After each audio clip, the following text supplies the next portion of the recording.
नमस्कार दोस्तों, मैं फाइनेंशियल लाइफ कोच विनय। मैं आज आपको एसआईपी के बारे में बताना चाहता हूँ। वैसे तो मेरे और भी वीडियोस हैं एसआईपी के, लेकिन मैं आज संक्षेप में बताना चाहता हूँ क्योंकि इस बीच मेरे पास एसआईपी के रिगार्डिंग काफ़ी क्वेरीज आई। तो सबसे पहली बात ये जानना जरूरी है कि एसआईपी क्या है। दोस्तों, हम इस बात को जानते हैं कि हमें भविष्य में पैसे चाहिए, हमें अमीर बनना है, हमें समृद्ध बनना है, तो हमें बचत की आदत डालनी चाहिए। ये भविष्य की जो भी हमारी फाइनेंशियल लायबिलिटीज़ हैं उससे अगर हमें अच्छी तरह से उनको मीट आउट करना है तो हमें बचत की आदत डालनी पड़ेगी। हम बचत दो तरीके से जनरली करते हैं। एक सिंगल इन्वेस्टमेंट होता है। सिंगल इन्वेस्टमेंट का मतलब है कि किसी भी समय मेरे पास कुछ पैसे हैं, मैं उसको भविष्य के लिए जमा कर देता हूँ। जमा हम जो करते हैं बैंक में करते हैं, पोस्ट ऑफिस में करते हैं या म्यूचुअल फंड्स में करते हैं। अगर हम रेगुलर बेसिस पे अपनी बचत करते हैं तो यदि हम बैंक या पोस्ट ऑफिस की स्कीम में करते हैं मंथली, तो उसको हम आरडी बोलते हैं, रिकरिंग डिपॉजिट बोलते हैं। अगर वही रेगुलर मंथली बेसिस पे हम इन्वेस्टमेंट म्यूचुअल फंड में करते हैं तो उसको हम एसआईपी बोलते हैं, सिस्टमेटिक इन्वेस्टमेंट प्लान बोलते हैं। तो ये क्लियर हो गया कि म्यूचुअल फंड में नियमित रूप से निवेश करने की प्रक्रिया को हम एसआईपी बोलते हैं, सिस्टमेटिक इन्वेस्टमेंट प्लान। इसको हम सिप भी बोलते हैं, सिप। तो म्यूचुअल फंड में मंथली बेसिस पे निवेश करने की प्रक्रिया को हम एसआईपी बोलते हैं। दोस्तों, ये पूरी तरह से आपको क्लियर होना चाहिए कि एसआईपी कोई पार्टिकुलर स्कीम नहीं है। म्यूचुअल फंड की जिस भी स्कीम में हम निवेश करते हैं, मंथली रूप से, नियमित रूप से, उस प्रक्रिया को एसआईपी बोलते हैं। अब दूसरी बात आती है कि हम म्यूचुअल फंड में किस तरह की स्कीम में निवेश करें। स्कीम का के नाम कई हैं, लेकिन हम कैटेगरी की बात करते हैं तो मूलतः म्यूचुअल फंड में दो तरह के फंड्स होते हैं। वैसे इनको मिक्स करके तो कई फंड्स के नाम दिए गए हैं, लेकिन जो उनकी मूल अवधारणा है वो बेसिकली दो तरह के फंड्स हैं। पहला डेट फंड है, दूसरा इक्विटी कैटेगरी का फंड है। यदि हमारी नीड, हम जिस पर्पज से पैसा बचाना चाहते हैं, उसका टेन्योर, उसकी आने की जो तिथि है वो अगर 3 साल के अंदर है, 1 साल, 2 साल, 3 साल के अंदर अगर है, तो हम डेट फंड की स्कीम्स में एसआईपी करवाएं। यदि वो हमारी नीड, हमारी लायबिलिटीज 5 साल या उससे अधिक समय के लिए है, यानी 10 साल, 15 साल, 20 साल जो भी है, तो हम इक्विटी के फंड्स में, इक्विटी के स्कीम में अपनी एसआईपी करवाएं। लंबी अवधि में हमें इक्विटी में सबसे अधिक रिटर्न मिलता है, और अगर हमें शॉर्ट टर्म में जाना है, हमें 3 साल, 2 साल के लिए निवेश करना है, तो हम डेट फंड में एसआईपी करवाएं।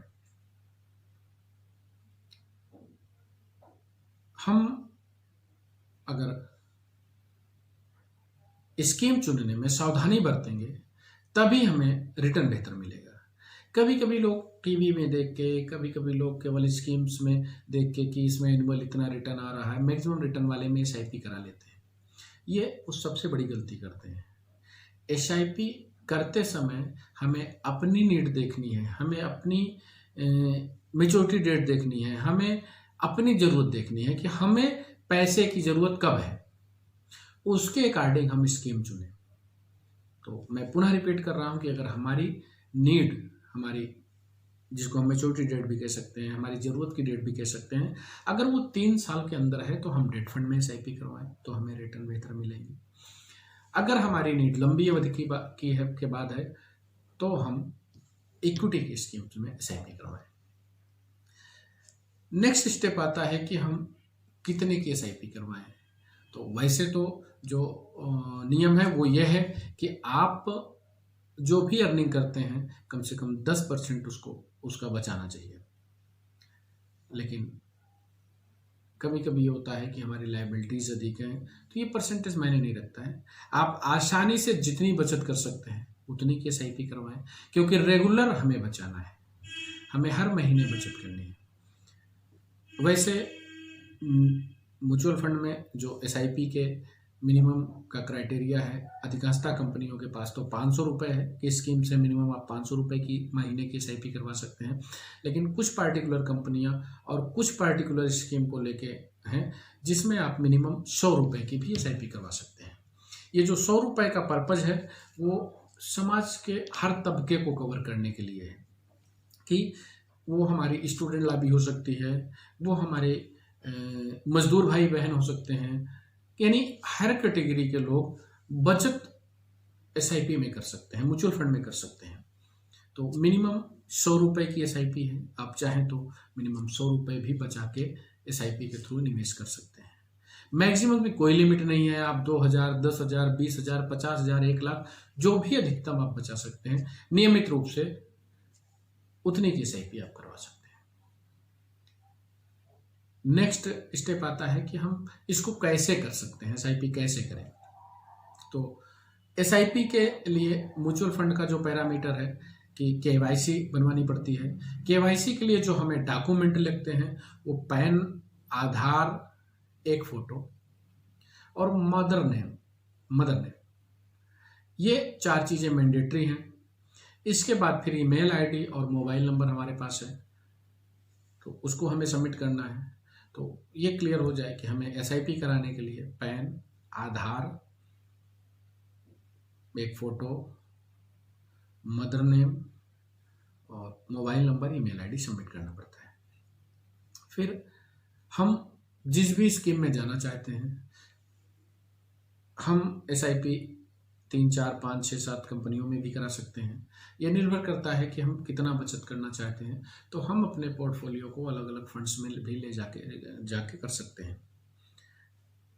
जिस भी कंपनी में आप निवेश करने चल रहे हैं उस कंपनी का फॉर्म आप फिल करके चेक के साथ सबमिट कर दें। अगर आपके पास चेक नहीं है तो बैंक प्रूफ हमें लगता है, बैंक प्रूफ आप बैंक का स्टेटमेंट दे सकते हैं, बैंक की फोटो कापी, पासबुक की फोटो कापी दे सकते हैं। इतनी चीज़ों के साथ आप फॉर्म फिल करके उसमें अपनी सभी जानकारियों को फिल करके म्यूचुअल फंड के ऑफिस में सबमिट कर सकते हैं। हमारा आपको SIP समझाने का पर्पज़ ये है कि एक SIP क्या है, कितने की करें, मिनिमम मैक्सिमम, किस तरह की स्कीम चुनें और क्या पेपर लगेगा। मैं उम्मीद करता हूं कि आपको समझ में आ गया होगा। इसके अलावा आप कभी भी चाहें तो हमारे नंबर पे WhatsApp कर सकते हैं। किसी भी तरह की क्वेरी हो आप बेहिचक हमसे पूछ सकते हैं। मैं ऑनलाइन ऑफलाइन दोनों सर्विसेज देता हूं। मेरी टीम है जो आपकी मदद कर सकती है किसी भी तरह की इन्वेस्टमेंट के बारे में। और SIP हमारी रिक्वेस्ट है कि आप सभी लोग कराएं। नियमित रूप से बचत की आदत डालेंगे तो आप पैसे वाले बनेंगे। और मैं उम्मीद करता हूं कि आपको SIP क्लियर हो गया होगा, SIP क्या है। और मैं इस उम्मीद के साथ स्टॉप करने चल रहा हूं कि आप सभी लोग SIP कराएंगे। मैं ईश्वर से प्रार्थना करता हूं कि आप सभी लोग बहुत अधिक पैसे वाले बने, आप समृद्ध हों, सुखी हों। धन्यवाद।